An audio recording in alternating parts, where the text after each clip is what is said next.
welcome back. Everyone's slowly coming back into the room. Welcome back to those who are watching on the live stream. So in this next session, Changemakers on Film, we're going to be tackling one of the questions we've already heard this morning, which is what is the role of solutions journalism? We'll be particularly looking at the role of this concept with visual storytelling, because traditionally people think of solutions journalism, it's had a big movement in written journalism, and we here at One World Media, because we have a lot of background and kind of known for our work in visual storytelling, we were starting to ask the question of what does that look like if you're thinking about current affairs or character-driven documentary? Is it a different thing? Does it work? Is it, you know, some of you might hear the word solutions and think it's not for journalists. So to answer all those questions, we have an excellent lineup of speakers. We have gone all out on the most hybrid technical system we could.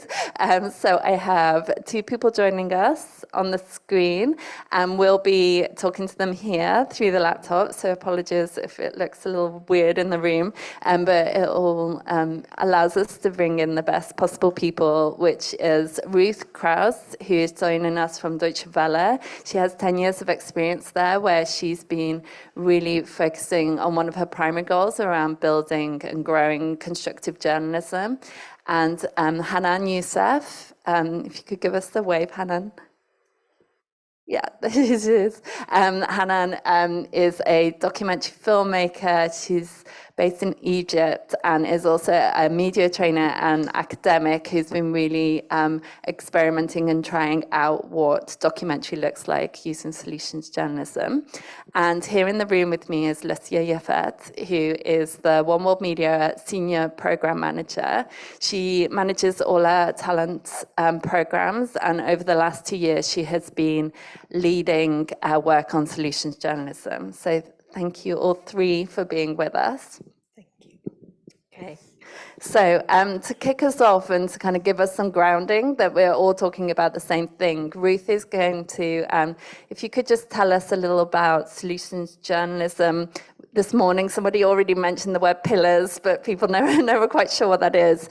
How is constructive journalism different to that? Yeah, thanks all for inviting me, and it's a pleasure to be here and talk about a topic that I'm really passionate about. I started 10 years ago as a reporter for constructive journalism and solutions-oriented formats, then I went into being an editor, and then I started training constructive journalism. And it's really a big passion of mine, because I think the big impact that constructive journalism can have on society can really be beneficial on a broader level, because it is a quite future-oriented kind of journalism. Let me quickly share my screen so that you know what I'm actually talking about.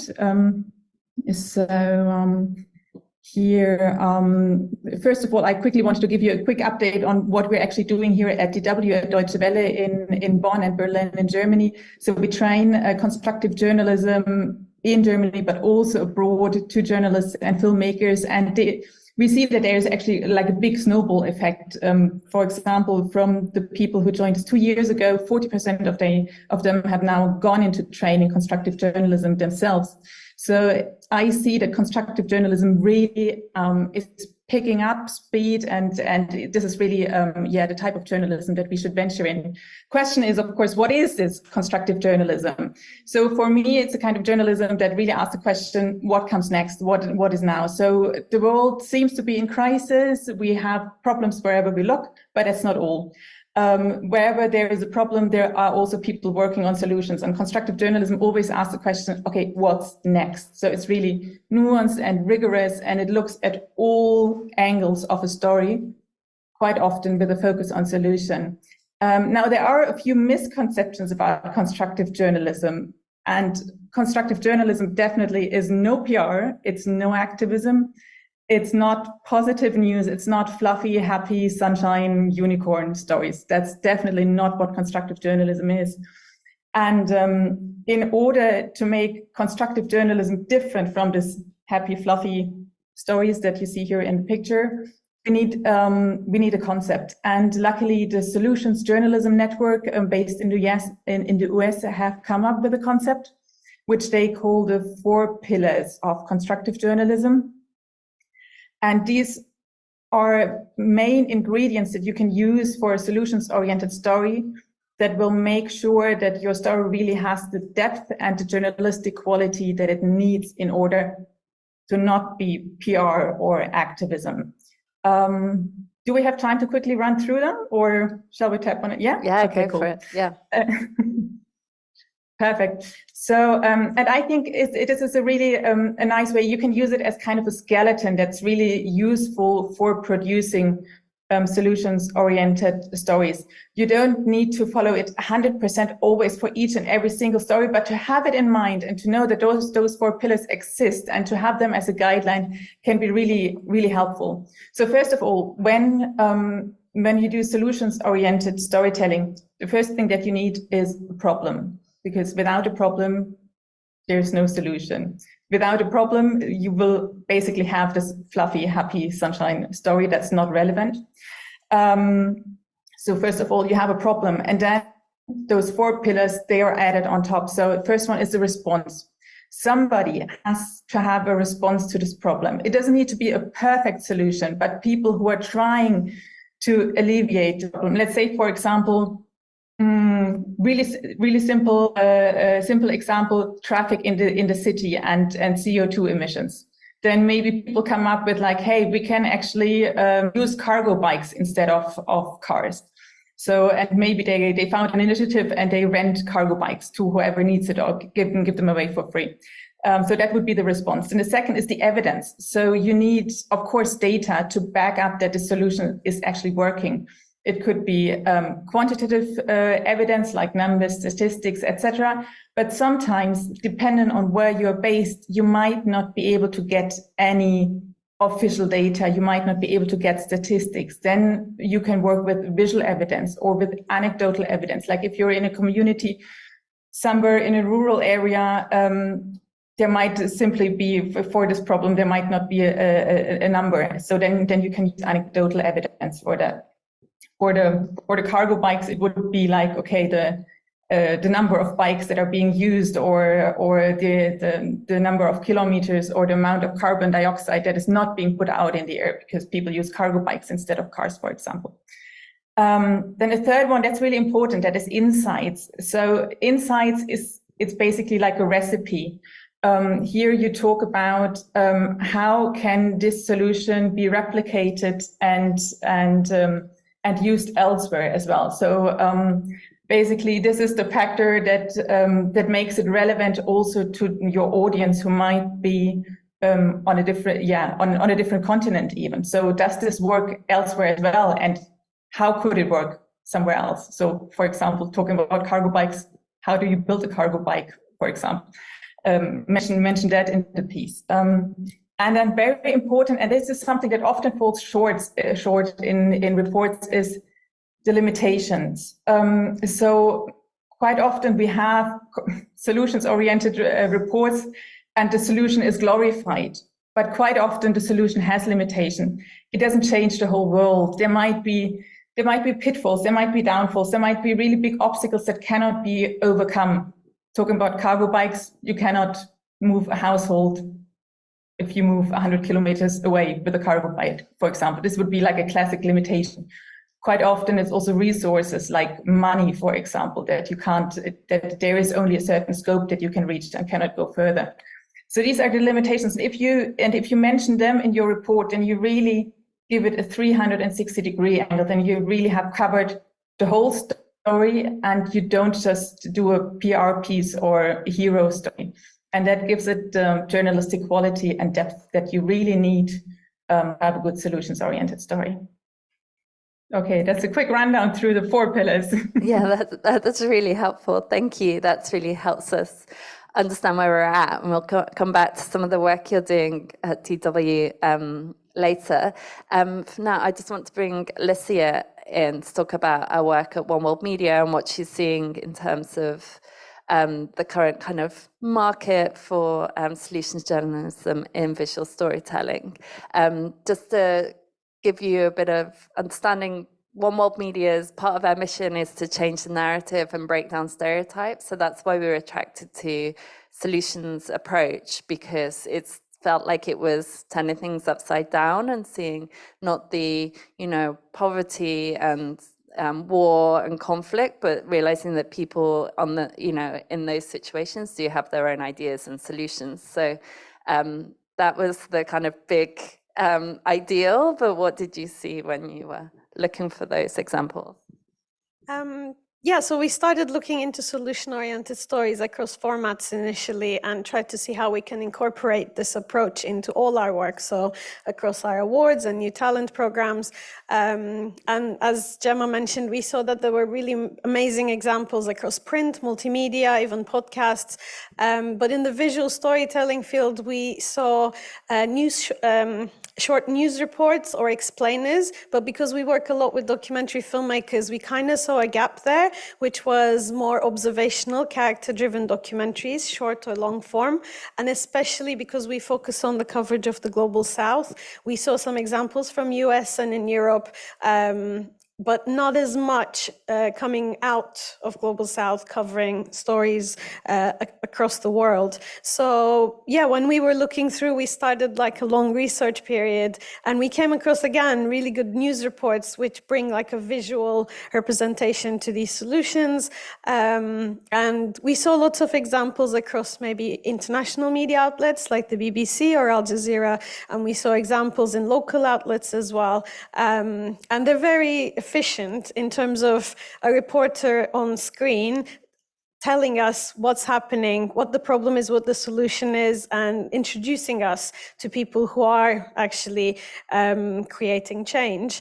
But because most of them are reporter-led, it's a very different vibe. There's always a sense of learning from it and maybe less of an immersion in the piece. So we started looking into how we can combine the more narrative documentary storytelling style, the creative storytelling side of things, with the pillars of solution journalism with a more constructive approach.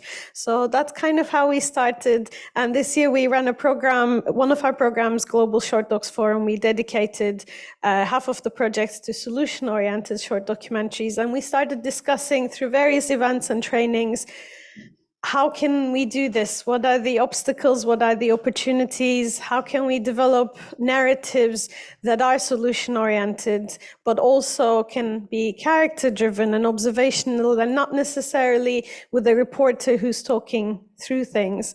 It's been a really fascinating learning curve for us and for the filmmakers we've been working with. And some of the projects that went through our programs at Global Short Docs Forum and Fellowship are now coming out. One of them was published yesterday on Manga Bay.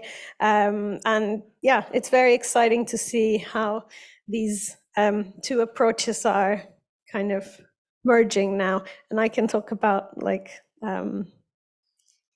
obstacles and opportunities later on as well. Do you just want to say a few more words about Biswajit's film that came out yesterday?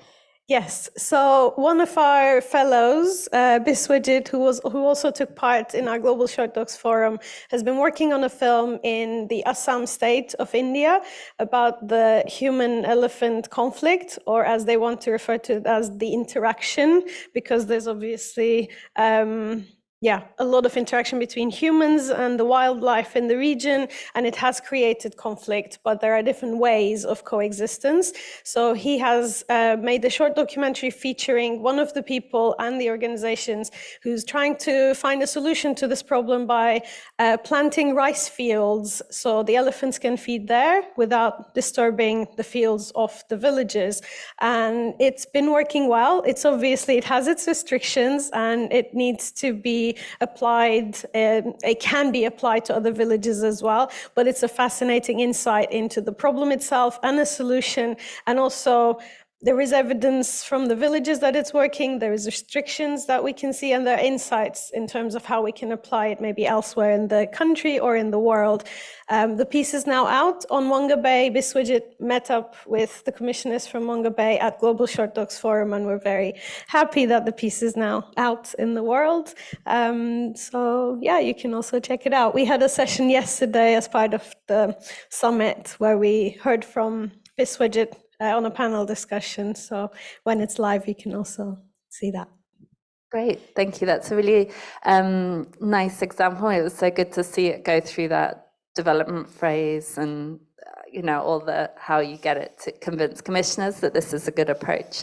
So Hanan, you're a documentary filmmaker who's been also applying these principles. So it'd be really good to get a sense from you, those practical things that I just touched on with Biswajit's film, like thinking about how you integrate this from the beginning of your filmmaking.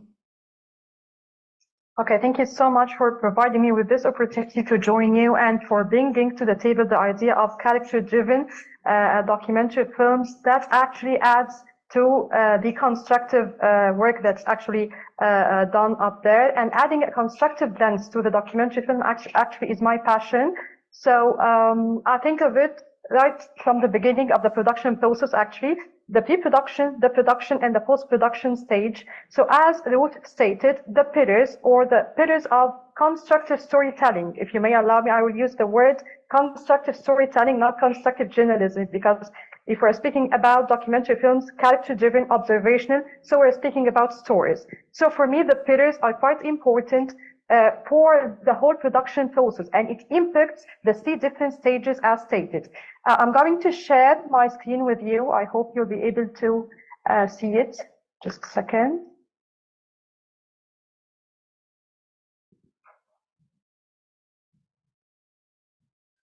Okay, so as we see that the production process is divided into the 3 stages, if I'm going to say how the pillars of constructive storytelling actually impacted the pre-production stage, so I would start from the very beginning, which is pitching the idea. So it starts when I pitch the idea to my commissioning editor. I have to keep in mind the different pillars. The problem, in addition to the 4 other constructive pillars, as stated by Ruth, the response, the insights, the evidence, and the limitations. But I'm quite interested in observation documentary films, as I said. So generally, I do have those observational shots in which my main character is doing some actuality, and I'm capturing this on screen. So I do conduct interviews to weave the voiceover of my main contributor through the shots I am showing to the audience. So in order to let my contributor actually represent the different constructive storytelling pillars in the story, I have to bear in mind this while I'm preparing my interview questions. So right from the early beginning, even it starts in the research interview, I start to pin down the different pillars and categorize the questions under each pillar. So those group of questions are going to provide me with some sound bites to cover the problem pillar. Other questions are going to provide me with some sound bites to cover the response and the evidence, and so and so and so. So I end up with a long transcript. However, it actually covers or represents the different pillars. After that, I think of the visual treatments. Okay, so yes, I'm going to take shots. But I spent a lot of time in the research interview speaking with my main contributor, and I know now the visual shots that I could take and what I'm going to cover. But again, which shots will represent which pillar? Okay, so those group of shots are going to link to the problem. Those shots are going to show me some insights to the response that's being implemented. And this is very important right from the pre-production stage, because later on, this mode is actually the production stage. While I'm on location filming, I'm prepared. And as we know, like nothing goes definitely as prepared, but at least we are up to solving the challenges that arise on spot. Or even we catch the opportunities, because if I'm prepared and I have my shot list that covers the different constructive storytelling pillars, and I saw a shot that actually is a very good constructive shot, then I will understand that I need this in my story. So basically, I take all the shots that represents or that that are considered visual proofs to the different pillars, and I also pay attention to the visual metaphors. What do I mean by the visual metaphor? For instance, I was producing the Breadwinner, which was funded by the Akademie, and actually Ruth was my trainer in this program. And basically, the film follows a day in the life of Jumana. She is a simple but resilient Egyptian woman, actually, that is fighting back her socioeconomic conditions because she lost her job, and her husband lost his job too because of the coronavirus. So she leaned towards baking bread and selling it in the streets. Also in the film, we tend to know some of the challenges or gender challenges that are facing the Egyptian women. So while I was following this woman in her main story or in her daily life, maybe I saw a very good shot for the spiral stairs, okay, because she used to carry her heavy bag, of course, wake up early in the morning, carry her heavy bag, and climb the stairs down from the 7th floor up to the ground floor, okay? So for me, I took a high angle shot for the spiral stairs, and this acted as a visual metaphor to Joanna's life. But of course, she's active and she's going down the stairs. So I need to pay attention to those kinds, and I have to think also of the beauty shots. But beauty shots doesn't have to be beautiful landscapes, everything is there. It could be shots from the real environment of the main contributor, okay? Because I need to embed the audience right into the world of my main contributor. So for instance, in the same example that I have mentioned, could be even the messed up streets that she's walking in, or maybe the crowded streets, cars everywhere, street vendors. This counts towards beauty shots, and we need this for a constructive approach. Last but not least, of course, is the post-production stage. Okay, so now I do have all the shots that represents the different pillars, and I also have all the audio clips from my production stage. But what I'm going to do now, I have to work on my editing script.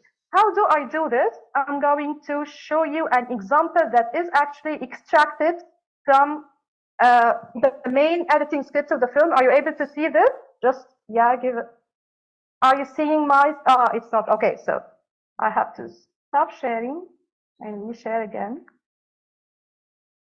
So this is a sample from the real editing script of my documentary film. So in the post-production stage, I have my material logged at the left, as you see, and then I start, okay, highlighting the different quotes that I see they could belong to the film. Okay, without the constructive pillars, I will end up with 10 pages of transcription from the interview. But which quotes are actually going to be taken into the film? What do I need? Yes, I still have the structure and the narrative, but I need to balance the representation of the ideas that I want to deliver in the film. So I found the constructive storytelling pillars actually very, very important when it comes to the post-production stage. As you see, I highlight each and every quote and related to the relevant constructive storytelling pillar. So for instance, for the problem, if she's speaking about the early days of the coronavirus and how she left or she lost her job, then this relates to the problem pillar. And the evidence that her work now is providing the income for her family. So this could act as the evidence pillar. One more thing is that I actually color code each and every quote.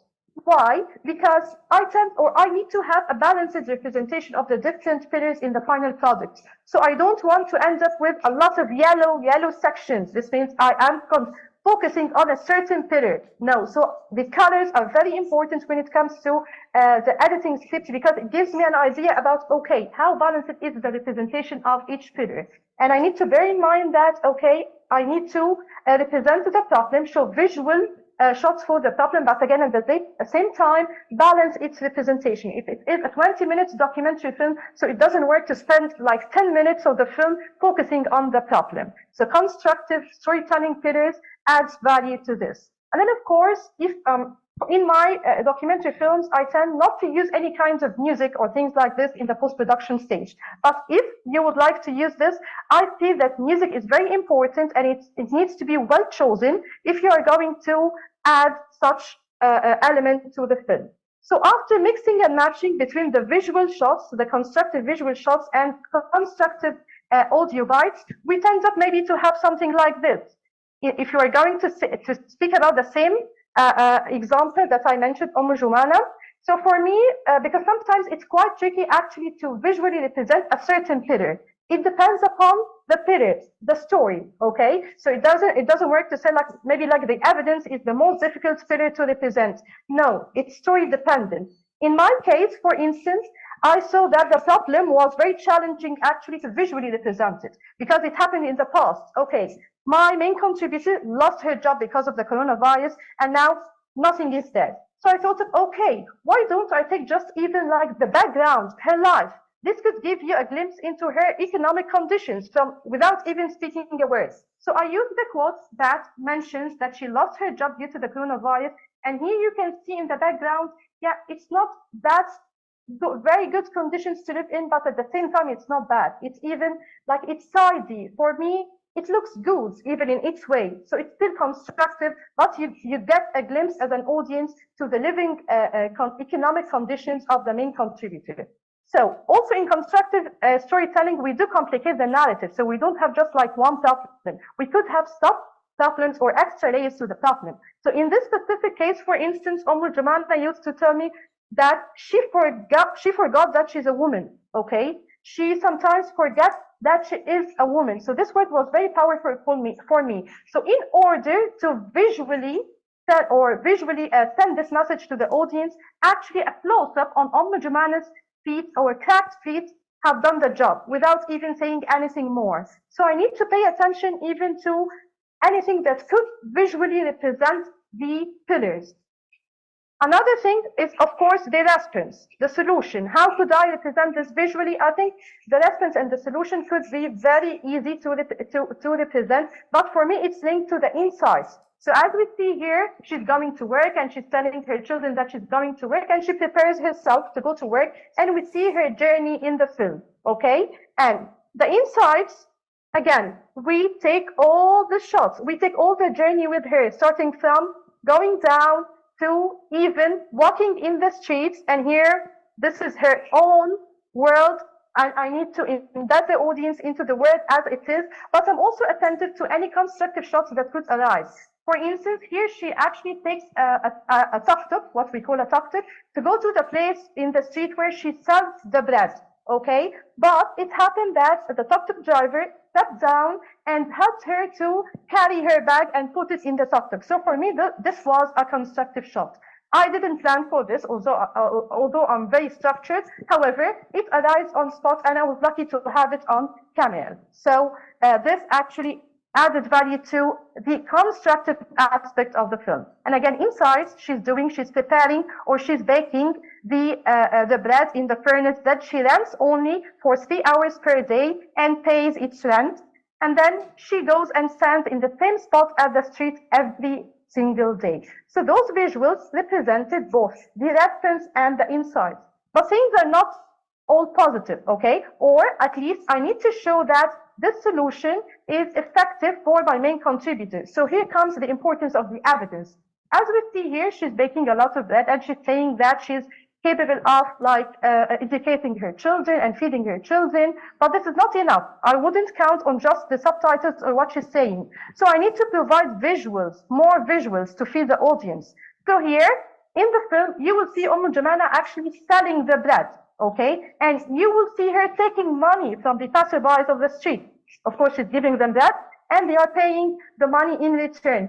So this acts as a visual representation of the evidence pillar. When it comes to the other shot, it's also like an indication that, okay, she started with this pile of bread bags, but now everything, or it's being sold. But the most important evidence here, her motivation is actually feeding her children, earning the living for her children. And here we see her eating with her, piece of heart, Jumana, and she's feeding her. So she actually, this acts as how effective her response is working from her own point of view. She has done her goal, okay? But things are not perfect, and there are limitations for each story, and we need to report about the limitations. And here, yes, we see that Jumana succeeded in selling all the bread, but let's see how much money does she gain for each bag of bread. For instance, she sells the one bag for less than $0.5 US, okay? So it's still quite a limitation. physical exertion, she's doing all of this, but again, what she's earning is a little bit amount of money, but it's working for her at least. Another limitation is that she stands in the street for the long time. So Rainy, she has to stand. Sandy, she has to stand. And actually, while filming, it was quite windy, and some, sand like came into her eyes. I took this shot on screen because, okay, we are darling, we're not prepared for this, but this is actually a shot that acted to the limitations. Some sand got into her eyes, and then she closed her eyes. She doesn't have the privilege to sit at home if the weather is not that good. Enough limitations? No, I could add whatever I want. It's up to the story, but again, the balance, okay? And I need also to make sure of the general constructive shots in order not to bombard the audience with a lot of details about the problem and the limitations. What could be considered as general constructive shots? For instance, while she was standing in the street selling the bread, the cafe owner in the place where she stands to sell the bread helped her and gave her a chair to sit on, okay? So this again was not planned, but it is a constructive shot. And I need to show this in my final piece because this inspires the audience, or at least gives them hope.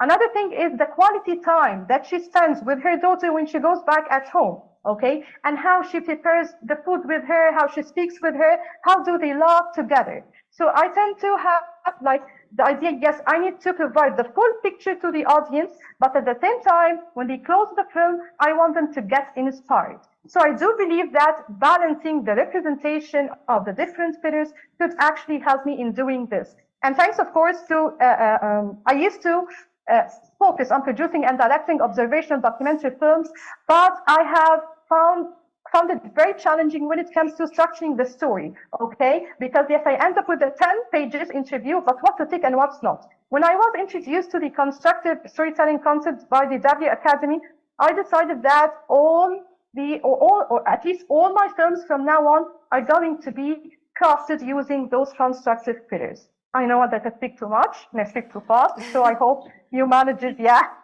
to get anything from what I said. Thank you. Yeah, no, it's so much in one short presentation. So thank you, Hanan. It's really helpful to these abstract pillars to be kind of connected to what you were actually able to do in the film, and with some of those pictures.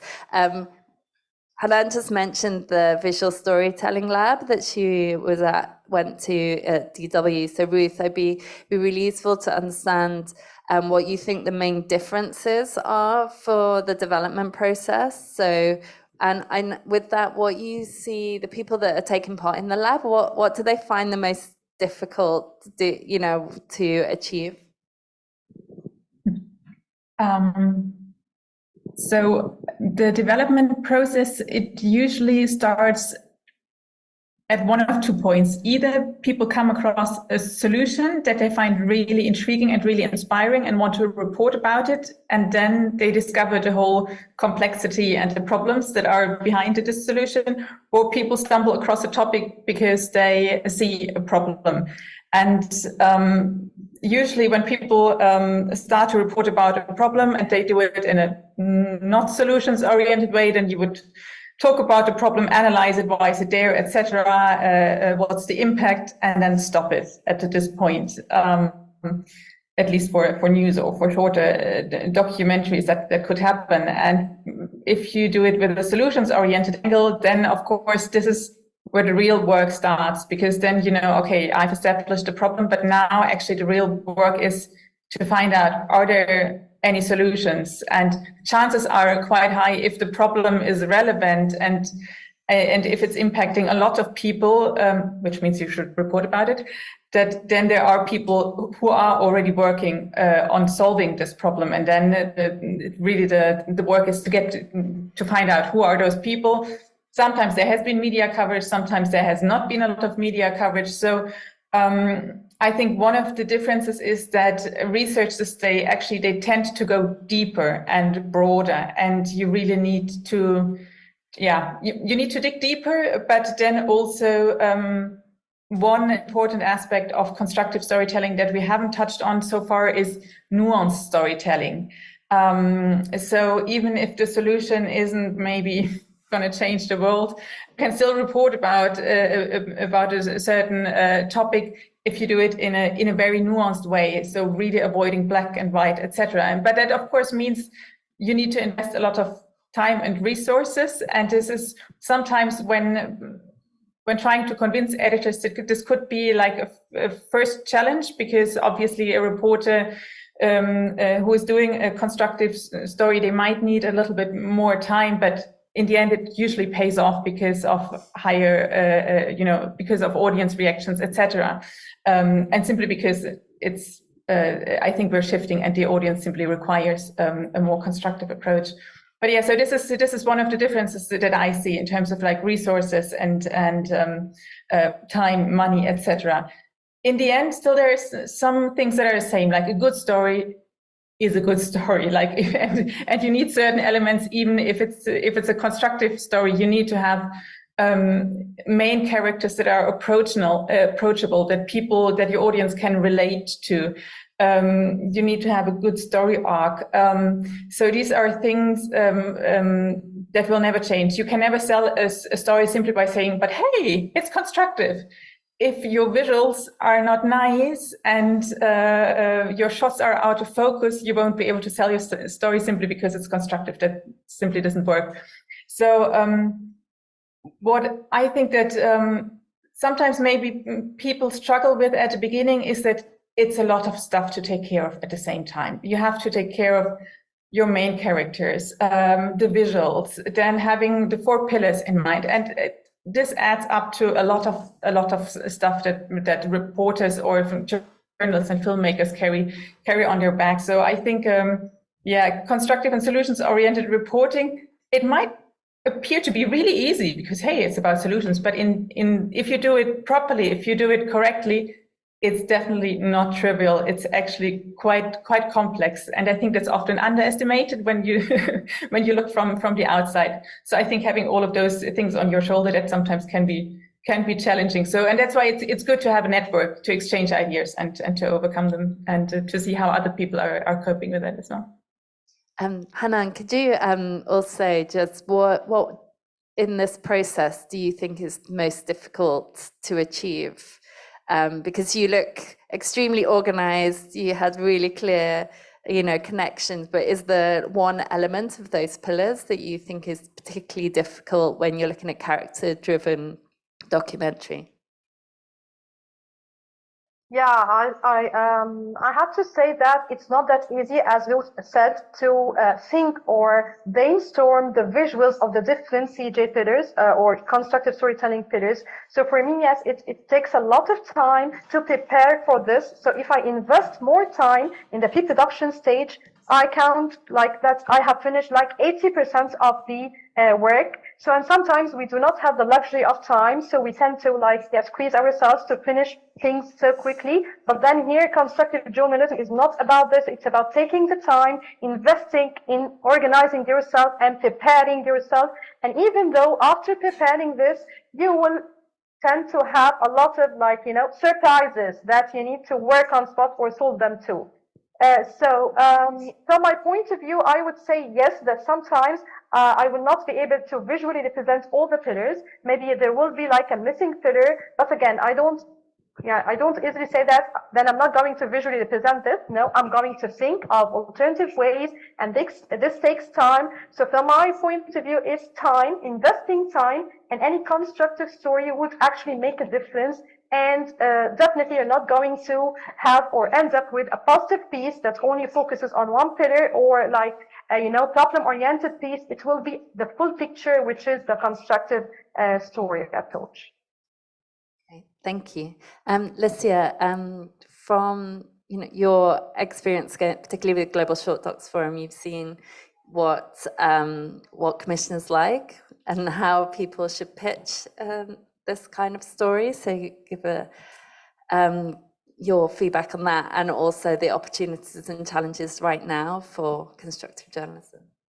Yeah, sure. I mean, I'll pick up on where Ruth and Hanan left off. I think it's about having a really good story, because there's definitely an appetite from outlets and commissioners to have more solution-oriented stories, but solutions are constructive storytelling. These words and the jargon is not necessarily always a positive thing. There's a lot of skepticism around it as well, and I'll touch on why.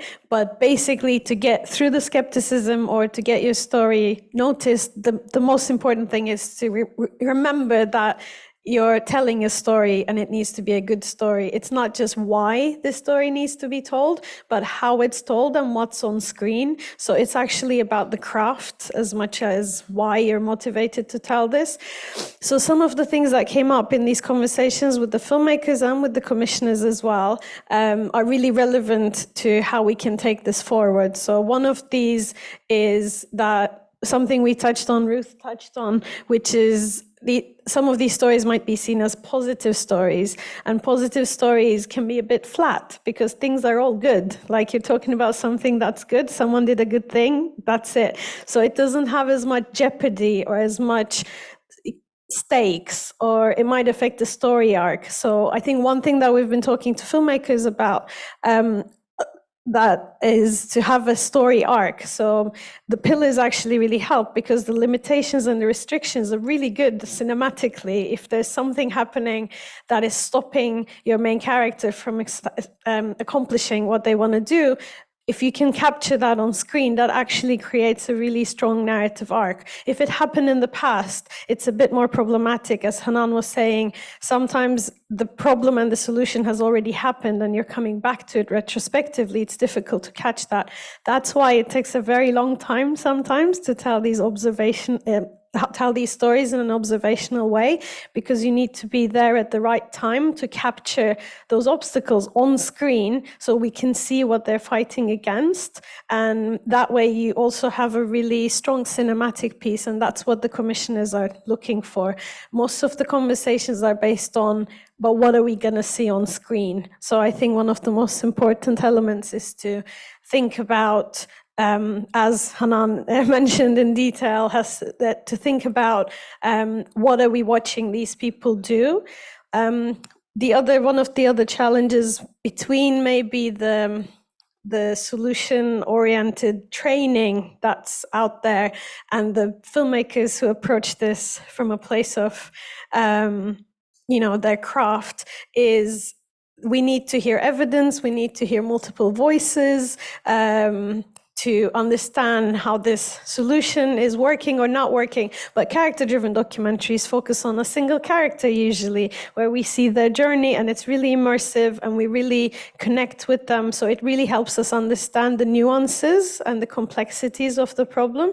So it's kind of finding that delicate balance between, yes, we do want to see evidence on screen. We don't want just numbers or infographics, but we do want this demonstrated through the journey of the character. So for most of the outlets that we work with, having a really strong character on screen, having actuality, having things develop on screen is really important. So when you're pitching, you don't have to say this is a solution-oriented piece. You say why this is a really good story. So that way, whatever you're dealing with, it's an environmental story around, I don't know, it can be gender, tech, science, justice, anything. If it's a good story, you have an in. So that's kind of what we've been working on, making sure the films are really strong while the pillars are at the background. We're turning the gaze onto a person who's presenting a solution, and it's not necessarily the journalist or the filmmaker who's coming up with the solution. The solution is already there, and there is a really strong story. They are just helping us have access to what's already happening. So I would say there is definitely an appetite from local and international outlets, but it's about finding the right angle to say why this is a story worth watching at this moment in time. I think, Lisya, you used the phrase that commissioners were cynical but intrigued, and I think that's kind of when we're spreading it out into the wider conversation, there's like a raised eyebrow, and then people listen and they kind of take it in, and so I think that's Yeah, I think that's something we noticed in the conversations we had with commissioners and editors and producers. Initially, they were like, so what is exactly solutions journalism or storytelling? But when we talk about, like, it's about people who are responding to a problem and they're empowered, and we see the limitations as well as what's working. And they're like, yeah, we have a lot of those films. I'm like, yeah, you do. So that's what we noticed with filmmakers as well. Most of them don't come from a background of solutions or constructive reporting.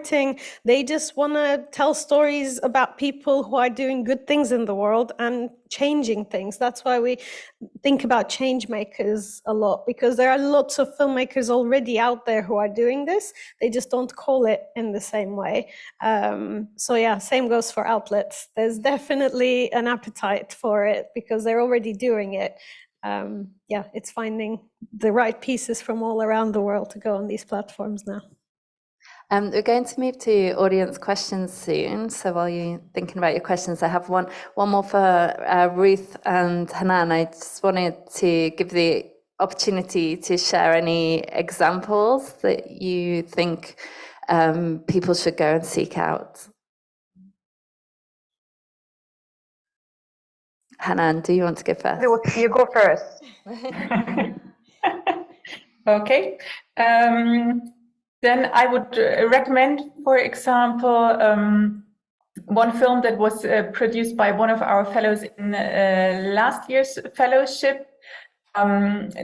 It's a story in Sierra Leone, and it's about diabetes and the lack of insulin in the country, and how people are actually trying to do something about it and are shipping insulin into the country in order to help people with diabetes.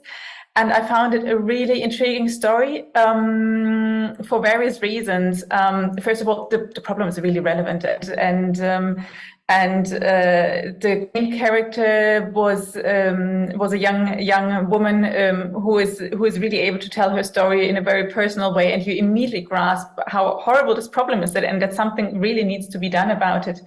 And I really like the observational style of the whole film. I also recommend this film because our fellow managed to produce it. For him, it was really a jump start, I would say. He's still studying, but the film was so good that in the end it was commissioned by DW. And usually they tell you, start with like 2-3 minutes, and then you can slowly build up. But here it was really a jumpstart, simply because the story was so nicely told. And so I think this is one great example that people could watch.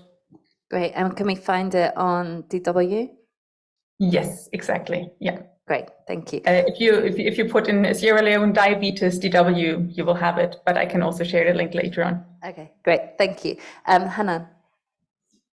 Okay, so I believe that there is a new series for BBC Reels, as I remember. It's called Climate Guardians, and you could see it. They have this first episode. It's about, it's a very good visual story. It's about how, local people are responding to the climate change issues that they are facing. And they started with a story in Zanzibar, I think, and they showed to us how the women there started, farming sponge to purify the oceans, because they lean towards this because the climate affected the fish in the ocean, so they are not able to find fish anymore, or even seaweeds. So how this new business is actually being done by them, and it's lucrative business, and they started to gain profit, which is actually more than what they used to earn. So from my point of view, I believe that this story actually beautifully represented the different pillars, and it has a lot of beauty shots, and it counts towards a step towards, normalizing, not reporter-led, but, character-driven constructive pieces. And it's available on BBC Reels website. You can see. Yeah, that's a really interesting series, Climate Guardians. They not only are they putting climate on screen, they're also thinking about it in their production. So they're not doing any flights. So they really are embracing the idea of using filmmakers that understand the story because they're there and have to be there. So it's an interesting double win. Lisya, do you have another example? I mean, I would definitely recommend watching Biswajit's film that is now out, that I mentioned earlier. But we also had a selection of documentaries on our website when we were doing GSDF Labs a couple months ago. And some of those films are really fascinating to watch because they don't necessarily work with pillars. They're not reporters that have had that kind of background or training, but they're really good examples. There's one film on Vice, Ballet and Bullets. I think you can find it on our website. And there's another one that was on The Guardian, Get Away from the Target. And those are very different approaches to a solution-oriented storytelling, because they focus on people who are trying to change something in their communities.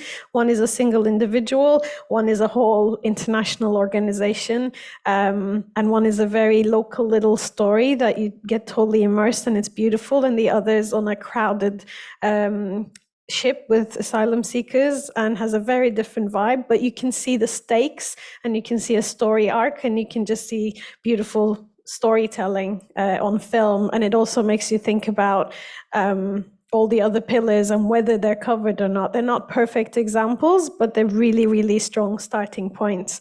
And we use these as examples to start conversations around how to tell these stories on screen. Great, thank you. Okay, we're going to go to audience questions. So, okay, we have this one right here. I think you're right next to the mic. Thank you very much. That was really interesting, and the 4 pillars is something that I will take over with me today as a valid lesson. I'm interested to know a bit more about the post-production. You talked about platforms, and Hanan talked about certain elements that she introduced in her pieces. What do you do when you are having to maybe work with different styles for those different platforms? For example, Hanan mentioned music. There may be a platform that says, I don't want any of that music. Do you have to do a first cut on how many variations you do in order to make sure that your piece goes on many platforms as possible? What is it that how do you deal with that? Yeah, Ruth or Hanan, do you want to talk to that? Okay, so I believe that we didn't grasp what was being said, I think, because of the sound. Yeah, so okay. I would really appreciate, if you could I will just try brief us and with. summarize, but if I get it wrong. I'm going to say it again, but in short. So there was platforms mentioned, and then there was styles mentioned. I'm interested to know in the post-production, how do you deal with what the demand is of a particular platform as opposed to another one? So Hanan mentioned music in one of her pieces. Mm-hmm. How, if you come across another platform that says, we don't want that music, take it out. Do you have different variations of that same film?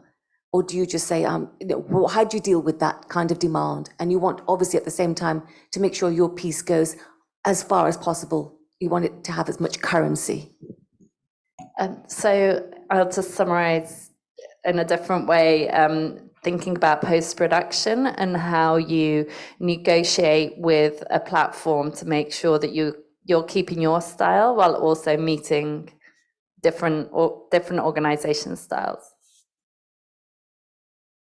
Hanan, is that experience you have, or Ruth, maybe from your DW?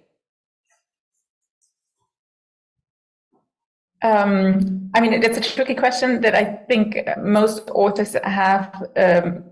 Doesn't matter if it's a constructive or solutions-oriented piece or not.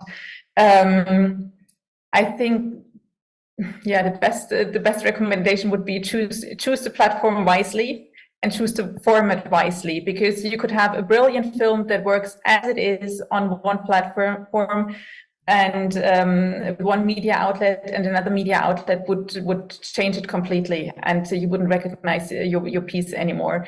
So I think it's always vital to really thoroughly check what they put out there. And usually, I mean, the stuff that you love watching might be similar to the films that you produce. I think if I got it right, you also touched on a different subject, which was like, how many different versions of the film do you have in the end?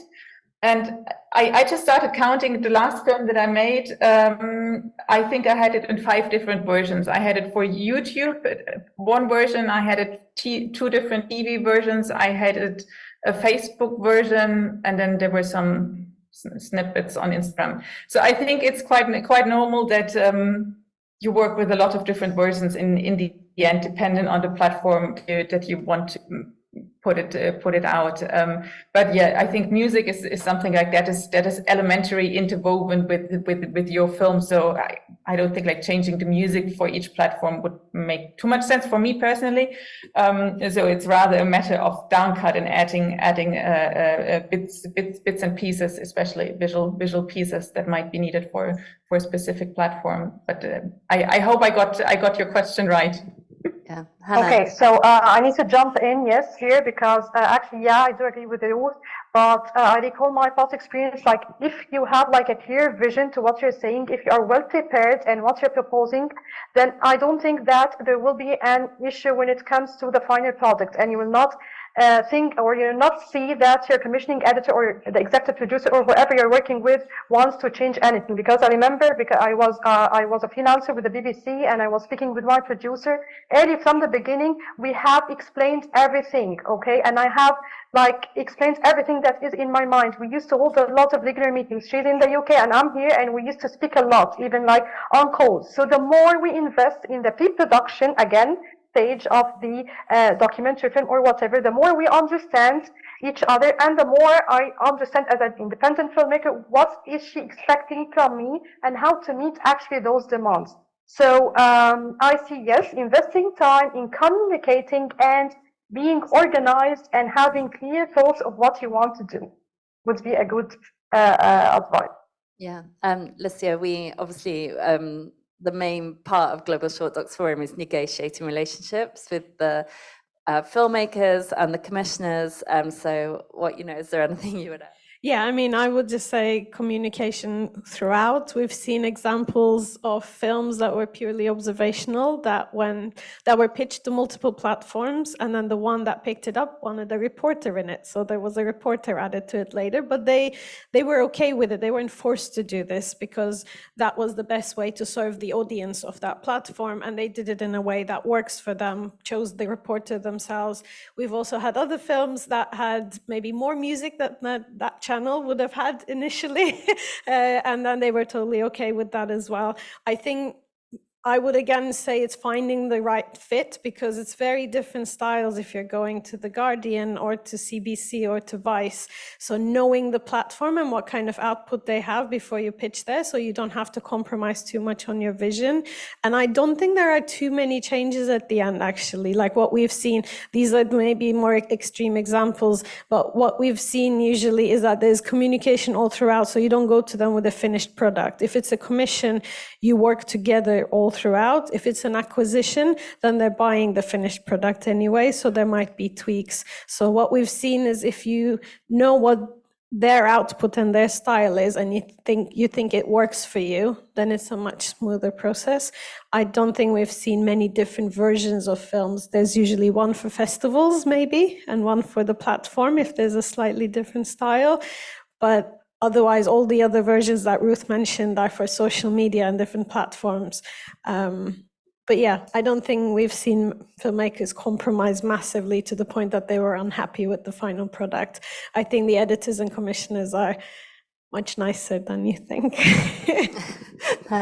Yeah, that's always lesson one. It's like, these are humans and we're all in a room together to work on it. So other questions? There's a few. Okay, thank you. Just a quick question on the length of the films.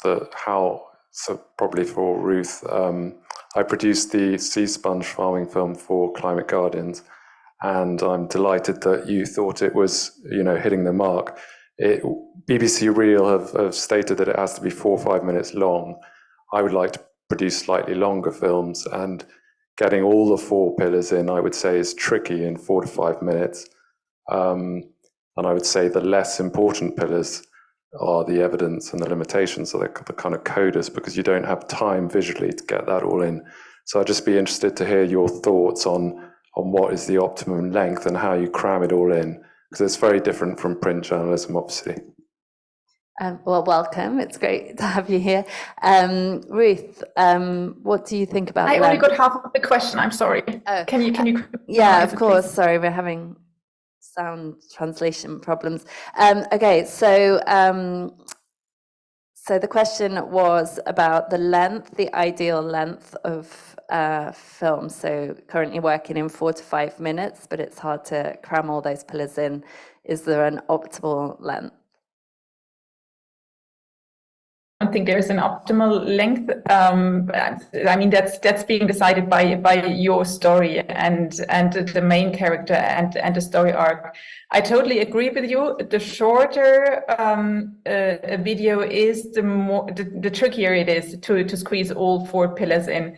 However, I think in 4 or 5 minutes, it's actually possible to at least mention them briefly. You might not be able to go into much depth. But this is like 4, 5, 6 minutes. That's a classic length for TV reports that we air here in some of our solutions-oriented TV magazines like Eco Africa, Eco India, Global Ideas, etc. And they all work with these lengths, so it's possible to do it. It's definitely more fun if you have more time, and if you can dig deeper, and if you can really build a nice story around it. Also, of course, if you have more time, then you don't need to run through the 4 pillars and tuck, tuck, tuck, tuck, tuck. Here I aligned them 4 after each other, like. But you have more freedom to play with it. So I think it starts to be fun, like 10 minutes and longer. Although, for example, our fellows in our fellowship, we obliged them to not go overboard, to not produce more than 10 minutes, also for practical reasons, but also to train how to incorporate 4 pillars even in relatively short videos. We've been working in slightly longer shorts. What do you think, Lisya? Yeah, I mean, I would love to see longer shorts. I think. Yeah, my observation was that the 4 or 5 minute ones usually end up being reporter-led because it's a lot easier to cover everything. And I was really happy to see your film because it does that in 4 or 5 minutes without a reporter and an observational style, but would love to see 10 plus minutes. Biswajit's film, I think, there's a 13 and a 16-minute version, and it does cover a lot, but ideally, when we're talking about short documentaries, we're talking about actually longer documentaries, 20 to 30 minutes, where you have enough time and space to just be immersed into the lives of the people that you're working with. So it's not just teaching the audience, this is happening and this is how, and these are the restrictions and we're done. So just giving enough space to breathe. So it would be amazing. And that's what we're working towards, having observational films that are 20, 30 minutes, like other documentaries around online platforms, but have this approach. So it's not kind of locked into a solution-oriented channel somewhere, but they're just really good documentaries across departments. Okay. Other question? Wherever the mic is, yeah. Well, hello. Thank you so much for this session. Well, I didn't come from journalistic background, but I'm an art student, so storytelling definitely resonates with me. What I want to talk is about in the planning section, when we think about audiences, we should always think about after people watch this, then what do we want people to do? Or what do we want people to think, right? And we usually think about the consequences, and positive, negative, neutral. And I want I want the speakers to talk more about this, because when we think about this, we know what we want to talk is something that is really important, but if it gets backlash, then it kind of like terrifies us, right? Or the mechanism to shoot this become extremely challenging, that it makes us, make our mood down and stuff. So how to be resolute and how to cope with these kind of things and proceed, especially when we think about the audiences and the consequences of what we make. Thank you so much. Are you hearing the questions at all? No. Okay. I'll try. Sorry, it was a long question. So I'll try and hopefully I'll get the right essence of the question. So in the planning stages, there were, I think, 2 questions really. One was about how do you think about audience in those planning stages and what you want the audiences to take away. But then a second question about the consequences, so the positive and negative of your stories, which I think is a broader question for all, journalists and filmmakers. When you put your work in the world, there can be negative consequences, and how you deal, if you have any experience of dealing with that. Is that fair? Okay. Ruth, do you want to start?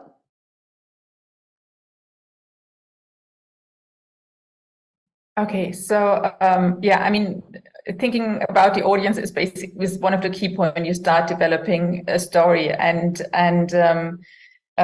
this is also like one of the determining factors when deciding which platform to go to, or which editorial board to contact. So yes, you need to have them always in mind. And for example, BBC did a study about audience needs, and they showed all of the different audience needs, and it became quite clear that they were shifting over the last couple of years, and that it's not just really anymore just inform me, but it's a lot of the times the audience needs are shifting to empower me, inspire me, etc. And so I think it's really good to have all of the different audience needs in mind when developing your story, in order to not produce the story for yourself, but really for your audience. In terms of consequences, yes, I think that's vital to have that in mind. And in media, there is a tendency to measure success with click counts, and I don't think that this is the right measure, because impact and can be measured differently, and should be is a different kind of impact. Is what counts, and that is how do people react, how do people pick up the idea, and do they replicate it? And this would be like positive impacts. But of course, negative impacts negative consequences need also to be taken into account. And I did have the situation that I had a main character who later on was harassed because of the film that we put out. And although he was anonymized in the film, and we took precaution measures through his Instagram handle that he changed later on, some people managed to trace him back. And then, of course, you need to be there for him. I think that's just the ethical obligation, to then be there for your main characters, to support him, link them up with your legal team, but also just like personally be there and help through that period. I think that's just the standard that should always be followed, no matter whether it's a solutions-oriented story or not. Yeah. Thank you. Hanan, in terms of... I'm sorry to interrupt this, Gemma, but I need to chip in here, because the ethical considerations are very important when we're speaking about documentary films, and especially character-driven documentary films. And we tend to face the situation in which sometimes we do have great information or great quotes or great shots to put to our films, but then because of the ethical considerations or the consequences that could actually face our main contributor, we tend to make the decision not to add this to the film. So it's very important to think of the consequences on the main contributor. Yes. And if I may add something, within anthropology, there is a term that is usually used when you do research, and that's prior informed consent. And I think this is a concept that really should be applied in journalism generally, like treating your main characters really on eyesight, and going through all of the stages with them, talking through what could happen, what could be the implications, because sometimes people are not even aware. For example, at DW, sometimes a reporter goes out to a really rural area in another country, and then people here in Liberia, in a little village, they would hear, oh, it's DW, it's far away, it's in Germany. So they might not assume that maybe also their neighbors would receive it. So you need to talk through who can see the video later on. And if it's being put out on the internet, there is no limits really. So there needs to be an open discussion about the implications that could happen, and I think you need to allocate time for that always in the production process, and that's a good way also to build trust, and trust is really the core of it. And of course, I have to add that we need to let the contributors see the finished version of the film before even airing it or broadcasting it. You need to make sure that, you have filled all the consent forms before the actual shooting and after the shooting, but also the final outcome has to be approved by the main character, because sometimes they do not realize what they have done unless they see it in front of them. I think that might, from our last session, that might depend on who you're working with, going back to the question of media organizations, but I think it's important, absolutely, that collaboration with the people that you're working with. Yesterday we had a session with a feature doc that we won our One World Media Award this year. They talk about non-extractive production, which is a kind of clever way of saying that they work collaboratively and supportively, and they're not extracting from the characters and the situation, but they're building it together. And I think it's been a really useful way for me to rethink how I think about documentary. Are there other audience questions? Can we come to the front? Yeah. Thank you. I'm Hiju. We're making documentaries at NFTS, and we've been learning how to persuade producer and make the story more convincing, and basically how to get permissioned. But as a producer, as a manager of program, I wanted to ask about your opinion on commissioning system. Do you think, does it affect director's creativity on the film and for the story? Because I find that it doesn't always necessarily helpful for the film or the director's point of view, because you have to make it shorter and shorter and make it more simple and simple.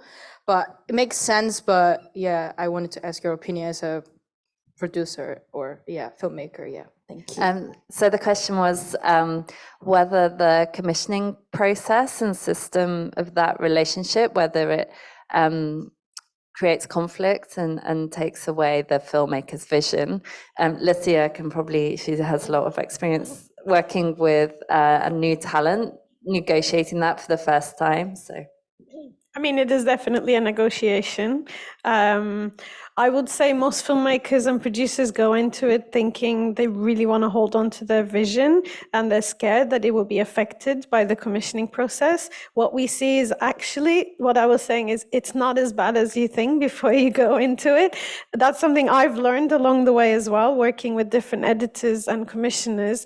I think the first step, as we said before, is to find a platform that you think works well for your vision. So if they have a very different style, like if you want to make a 30-minute documentary, then don't go to a department or a channel where they commission 5-minute films unless you're willing to compromise. And sometimes we find that talking through this with filmmakers, it actually makes sense. Maybe getting a 5-minute cut out in the world and being paid for your work will enable you to make a longer version.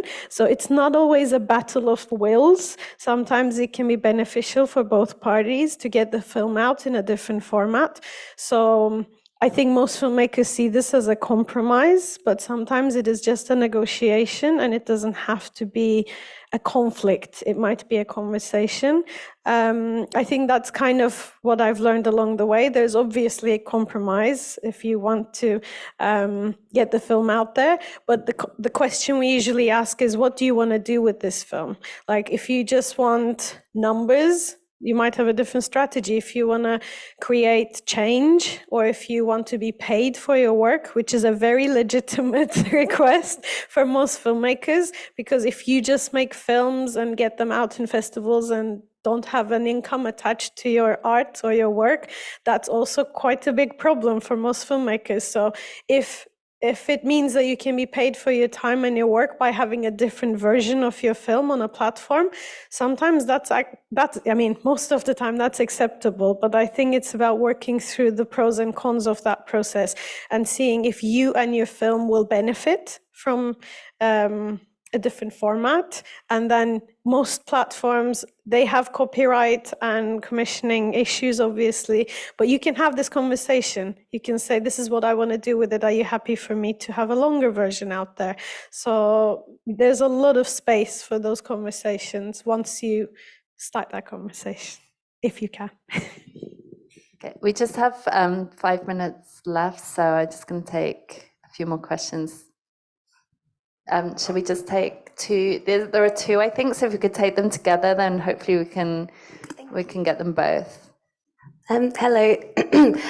So my question is, in the first session, we spoke about the expectations of the sources and making sure that sources are happy with the end product. And we've also spoken about how with solutions journalism, often you can approach something being inspired by an idea and then finding that there are limitations and that perhaps it's not as positive as it seemed and there are perhaps more problems than benefits. So how do you manage that? How do you manage the expectation of the sources who have put time into this and they perhaps see it as more positive? And how do you work with that and your own disappointment and expectations? And that's my question. Thank you. I'll try and remember that and then take the other one as well. Thank you. I'll just keep it very brief. If the subject of your project doesn't lend itself to being positive or constructive, would you advise the filmmaker to include even slightly a positive or constructive angle, just to keep it nuanced and balanced? Thank you. So we have two questions, so I'm going to suggest you pick one and we'll try and cover them both.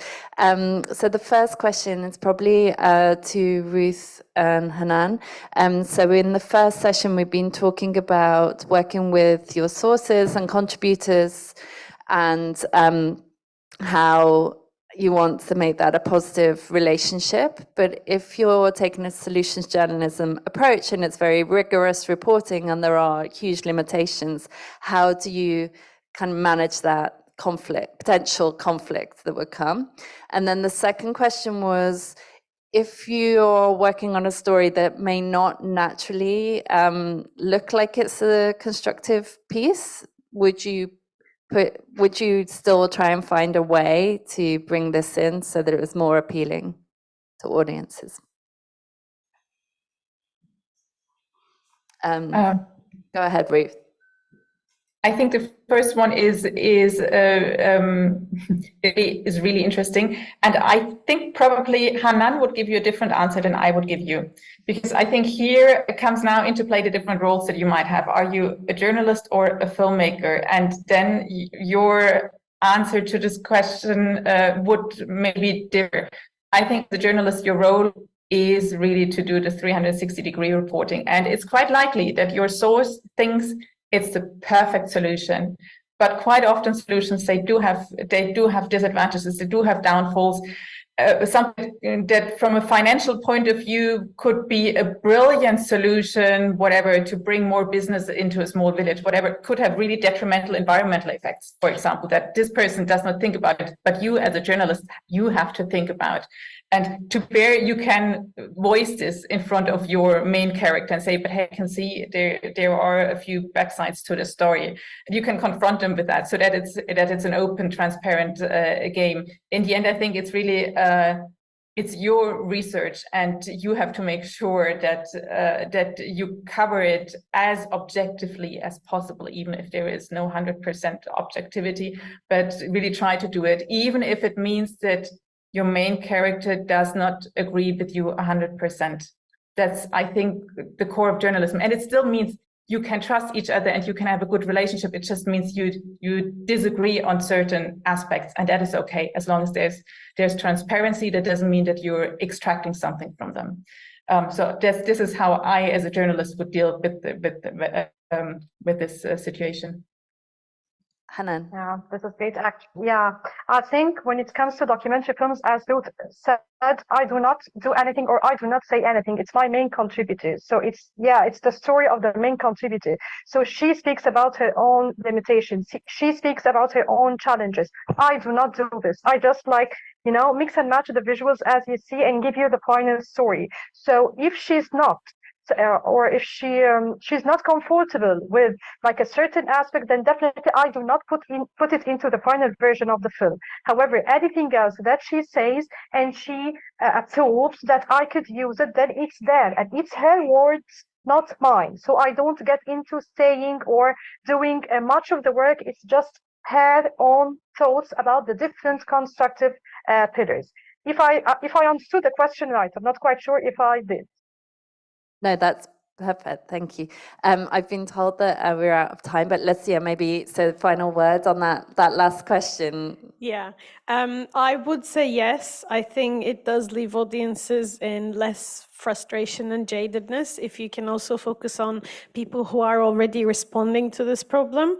I remember as a part of the Solution Journalism Network's trainings, there was a chart where it was like, is the problem well known? If it's not known, you focus on the problem. If the problem is already known, can you focus on solutions instead? So I know it's more nuanced than that, but that really helped me understand. Like, if you feel like the problem first needs to be known and no one's talking about it, maybe it's okay just to talk about that.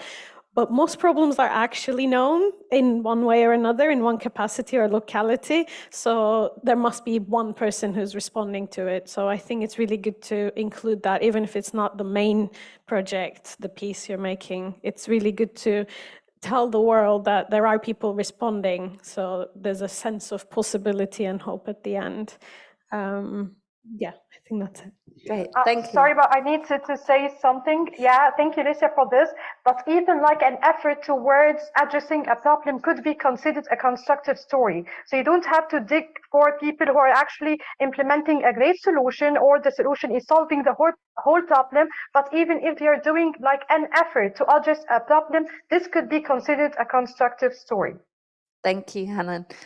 Thank you. I have to wrap it up there. Thank you, Hanan and Ruth, for joining us, and Lisya for her work. And we're now going to lunch. And after lunch, we'll have a session with some of the filmmakers we've been working with on the Global Short Docs Forum, which is the program that Lisya has been talking about. So I hope you can all join us for that. Thank you. Thank you. Thank you so much.